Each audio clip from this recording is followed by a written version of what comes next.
show women that political participation is actually a way to make the country better.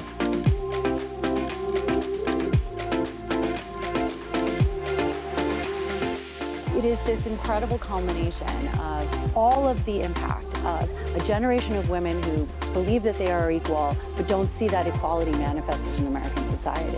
And, you know, the vast majority of women still say that they would never run for office, that they see the political process as distasteful and not something that they want to be a part of. And that's something we really have to change. I mean, women do turn out to vote. We outvote men and have in every election since 1980.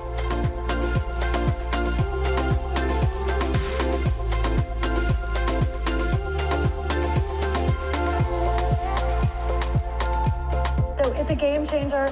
We know that in places around the world that have more women in political office, that those countries succeed financially, women do better. There's a real correlation between women in power and better outcomes for everyone.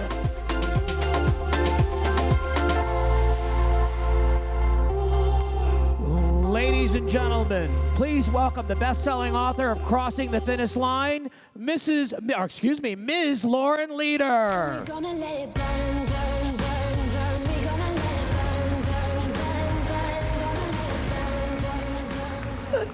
That's a first, getting introduced as Mrs., at least not in the last few years, but okay, thank you. First of all, I'm really sorry that I am not A-Rod. Disappointing though that may be. I wouldn't mind being J-Lo, though. But anyway, hi everyone, I'm Lauren. I'm so glad you're all here. I'm going to talk about something a little different than what you've heard this morning and what you've been here to talk about the last couple days. So I don't know about you, but every morning I wake up and I turn on my phone and I am inundated with the ills of the world. In 2 minutes, you get the melting polar ice caps and some attack on some innocent actor. You get noise and anger and distress. It's overwhelming. It's overwhelming because what social media does is that it gives us this sense of helplessness, that there are so many problems and they're so big. What could we possibly do, each of us, to make it better? There was a fascinating survey that Edelman, the PR and marketing company, just put out on trust, on how employees around the world view big business. And fascinating data from just a few weeks ago, 71% of people who work in companies around the world are looking to you, are looking to their companies to solve the problems of the world. Just a quick show of hands in the room. How many people here think that government, our government, is working really well? Hands? Really, no one? Come on. Not one person? All right, let me do it the other way. How many people here think maybe our government could do better in solving some of these problems? Wow, that was a real reaction. Okay, so I agree. I think government could do better, and we're going to talk about that. But in the meantime, it's up to us. You know, we're used to thinking about business as a means for creating wealth and creating jobs and creating impact in the world, but we don't always think about it. We don't always think about our jobs in business as a way to make the country better, as a way to make the world better. But we need to, because our people are expecting it. So I'm going to ask you a couple questions. How? How can you use your power and influence on behalf of others? How can you use your position of power and influence to make change for good? It's a pretty big question. There are a lot of big issues. The world is a complex and difficult place. But it turns out it might be less complicated than you think. We have so little time. We are working, we're parents, we're siblings, we're daughters, we're children. We have 1,000 things that we have to do every day. So much work, so much pressure, so much to do, so little time. How could we find a way to make a difference. What if there was one key, one way, one focus that if we all had, it might have the potential to change a lot of the challenges that we see around us? So here's where I'm going to get controversial. There is. Turns out, it's women. Don't take my word for it, because I don't say anything that I can't back up with data. And this is a room full of data-driven geeks, right? My kind of crowd. It doesn't count if you can't measure it, if you can't prove it, if there's not data. Well, it turns out that organization after organization, from the World Economic Forum to the IMF to the World Bank to McKinsey, and the list goes on, and to the United Nations, which looks at the biggest problems we have to solve in the world today, and has called out in the Millennium Development Goals the ambitious commitment of the 180 some odd countries around the world to healing the world's problems. They have committed that actually investing in women, promoting gender equity in the eyes of the UN and all these other organizations is the single most powerful, transformative investment that any of us can make.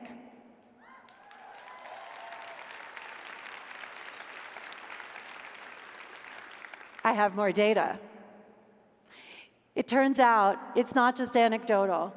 And it's not just in the interest of those women, and it's not just for developing countries around the world, although that is certainly a huge focus for the UN and for many other institutions, because what they know is that in unstable places around the world, when you invest in women, it stabilizes the economy, it stabilizes the government. In the United States, if we were to simply close the gap in the number of men and women in the American workforce, that's not even talking about the gender wage gap. I am just talking about equal participation of men and women in the workforce. It would add $5 trillion to the American economy. That's 3% GDP growth.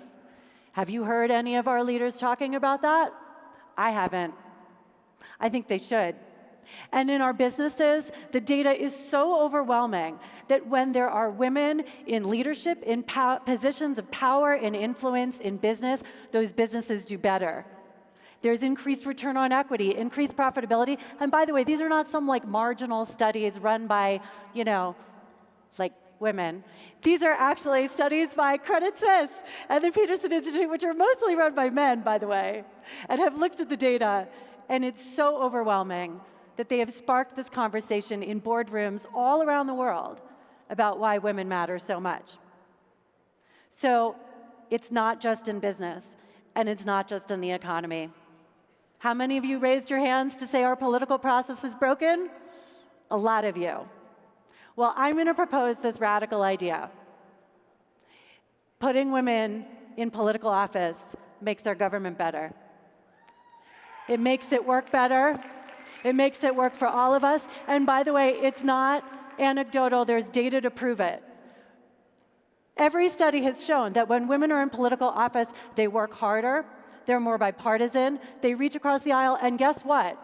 They're there to find solutions on behalf of Americans, not on behalf of themselves. So how are we doing?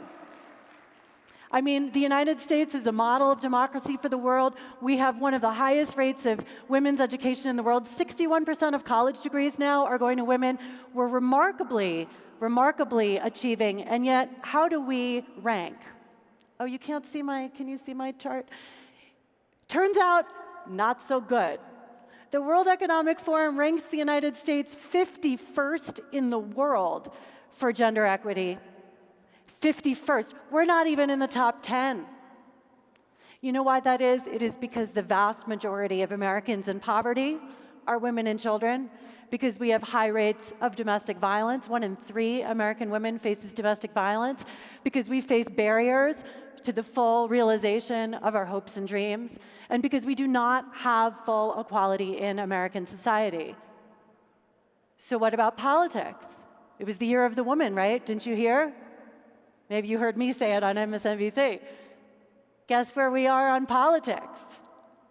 The United States is 98th in the world for women's political equity. Reflect on who those 97 other countries might be. If you guess, you'll probably get one. If we were in a smaller room, I'd ask you to call some out. It's remarkable. 98th in the world. Does that make you proud as an American? Doesn't make me proud. That's insane. That's insane. So here's the thing. 59 other nations have elected women to their highest political office. 59 of them, including Pakistan and all kinds of places that you might not think would beat us. Ethiopia just now has a woman head of state. By the way, this cartoon, you can't really see it. That's from 2008. That's a 10-year-old cartoon.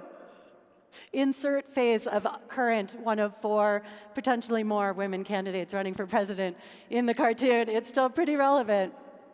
So look, 2018 was unquestionably a big year for women in politics. We had a record number of women run for office, and a record number of them won. In fact, we had the highest number of women that have ever run for office. Yeah, we should clap. It's awesome. It's awesome. And the most awesome thing about that is how many of those women did it when no one asked them to. They stepped forward to say, I am going to work to make this country better, and I know that we need people like me in positions of power in order to do that. No one was waiting for those women. They pushed the doors open.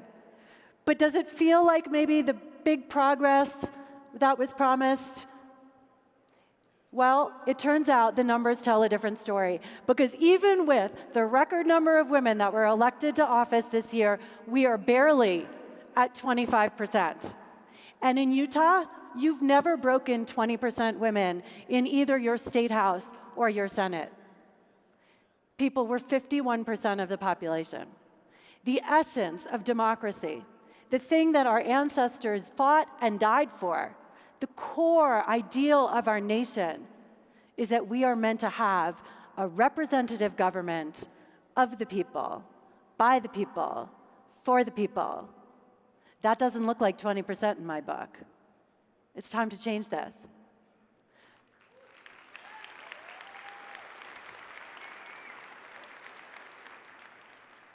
So what do we do? Remember that first slide, we're so overwhelmed?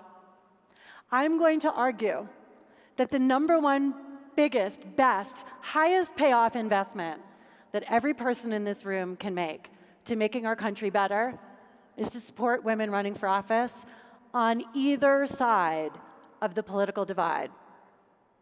We need Republican women and Democratic women in high office. We need them there in our state houses, in our local office. We need to support them. We need to write them checks, and gentlemen, I love you, but please do not count on the ladies to do this.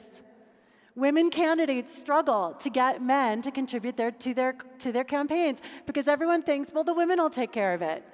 We need you. We need men to step forward and invest in women when they run, to support them and work for them just as you would for anyone else that you believe in. Ask a woman you know to run for something. Ask her. People don't ask her. Ask her again. Ask her 3 times. Tell her you're going to help her. Encourage it.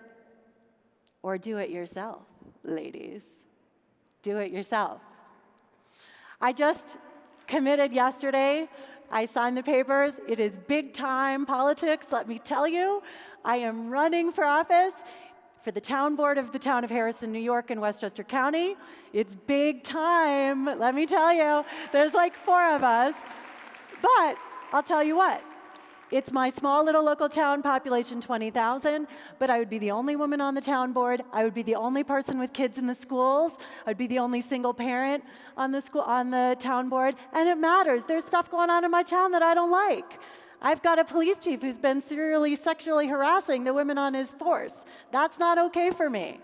So I'm stepping up and I'm going to do it. I don't know if I'll win. I don't know if I'll lose. It's a small town political thing. But you know what? It is what I can do to make things better in the sphere that I can control, in a way that I can do. We need more of it. It's not just in politics, though. It's at work, too. We have got to encourage our colleagues and our employees to get engaged, to see our political process as a way to make the country better, because it is when we try. We should be giving our employees time off to vote. We should be giving our employees time off to vote. We are one of the few countries in the world that does not have a national holiday. It is hard for people to get to the polls. Make it easy for them. Register people to vote at work. These are not controversial or divisive political discussions. Everyone should be voting. You can do that without offending anyone, right? Encourage civil discourse. Civil, respectful discourse. We can do that. Bring your local leaders to the office. Have them talk about local politics and what's going on in the country. Encourage your people to participate. And give your colleagues the permission to engage, to make a difference. So for me, it's pretty personal. Is this moving? All right, so this is my daughter, Stella. Enjoy. Okay, so Stella, why would it be good to have the first woman president? Because that all the boy presidents, it's kind of enough of like boy, boy, boy, boy, boy, boy, and we need a girl president. Why? What would be good about that? Because that so we can change a little bit. And so that we can change a little bit. And what's possible? What could we do as a nation? How much more could we achieve? How much further could we go? These are my kids. It's personal for me. It's about them. Who's it about for you? For whom do you work to make the country better? For whom do you work for gender equity? It's for yourself and it's for all of us. So ask yourself every day, how? How can I use my voice on behalf of others? How can I make the politics that I think are so broken better? What can I do? How do I amplify the voices that are not heard? How do I work on behalf of others who do not have the power and the privilege that I hold? How much better would the world be if all 20,000 of us, if all of us did? I would love for you to stay connected to me, to learn more. If this spoke to you, I would love for you to buy my book, because every author has to say that at least once in a speech. I would. I hope it speaks to you. But most of all, above all else, live by these words. Be the change you wish to see in the world. Thank you. Ladies and gentlemen, please give a big round of applause for Lauren Leader. Lauren, thank you for joining us on the Silicon Slopes stage.